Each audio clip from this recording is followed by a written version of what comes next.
Be ready. 5 seconds.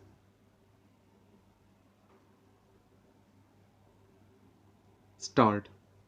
Madam Speaker, I rise to present the interim budget for the year 2019-20.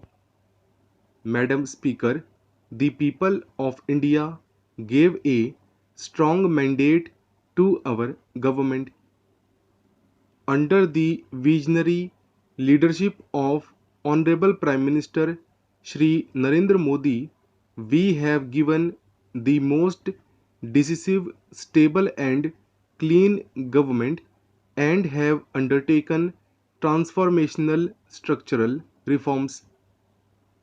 We have reversed the policy paralysis engulfing the nation and have restored the image of the country.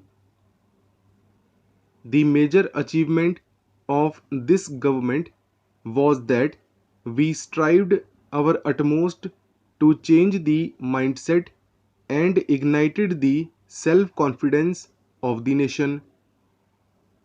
I can proudly say that India is solidly back on track and marching towards growth and prosperity. We have prepared the foundation for sustainable growth, progress, and better quality of life for our people. We are moving towards realizing a new India by 2022 when we celebrate 75 years of India's independence, an India which is clean and healthy, where everybody would have a house with universal access to toilets, water, and electricity, where farmers' income would have doubled, youth and women would get ample opportunities to fulfill their dreams, an India free from terrorism, communalism, casteism, corruption, and nepotism. Madam Speaker, the last 5 years have seen India being universally recognized as a bright spot of the global economy. The country witnessed its best phase of macroeconomic stability during this period. We are the fastest growing major economy in the world with an annual average GDP growth during last 5 years higher than the growth achieved by any government since economic reforms began in 1991. From being the 11th largest economy in the world in 2013-14, we are today the sixth largest in the world. Besides generating high growth rate, we contained double digit inflation and restored fiscal balance. Inflation is a hidden and unfair tax on the poor and the middle class. The average rate of inflation during 2009-14 was a back-breaking 10%. The then Prime Minister admitted as much when he said, "We have also not been as successful in controlling persistent inflation as we would have wished." This is primarily because food inflation has increased. In contrast, our government broke the back of back-breaking inflation. We brought down average inflation to 4.6%, which is lower than any other government. From the high of almost 6% 7 years ago, the fiscal deficit has been brought down to 3.4% in 2018-19. The current account deficit against a high of 5.6% 6 years ago is likely to be only 2.5% of GDP this year.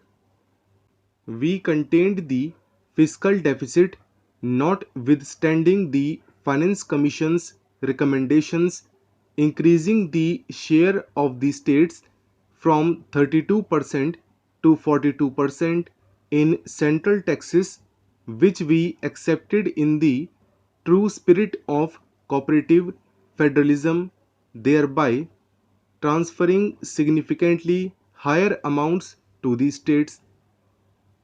Due to a stable and predictable regulatory regime, growing economy, and strong fundamentals, India could attract massive amount of foreign direct investment during the last 5 years, as much as $239 billion. This period also witnessed a rapid liberalization of the FDI policy, allowing most FDI to come through the automatic route. Madam Speaker, the last 5 years have witnessed a wave of next generation structural reforms which have set the stage for decades of high growth. We have undertaken path-breaking structural reforms by introducing goods and services tax and other taxation reforms. The period of 2008 to 14 will be remembered as a period of aggressive credit growth, and as per RBI, the primary reason for spurt in non-performing loans and stressed assets. Outstanding loans of public sector banks ballooned from rupees 18 lakh crore to rupees 52 lakh crore during this period. Many projects were started that could either not be completed or had low capacity utilization, resulting in their inability to pay back their loans. There were high stressed and non-performing assets (NPAs) amounting to rupees 5.4 lakh crore in 2014. Many more were hidden through restructuring or otherwise, which were discovered during asset quality reviews and inspections carried out since 2015. We put a stop to such questionable practices and stopped the culture of phone banking. The 4 R's approach of recognition, resolution, recapitalization, and reforms has been followed. A number of measures have been implemented to ensure clean banking. Through a transparent and accountable process, we recognized these NPAs.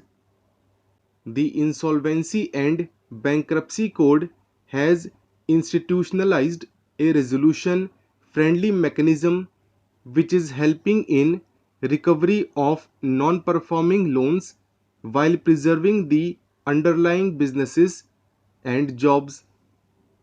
Earlier, only small businessmen used to be under pressure of repayment of loans, while in the case of big businessmen, it was the headache of banks. But now, defaulting managements are either paying or exiting their businesses. A large amount has been recovered by banks.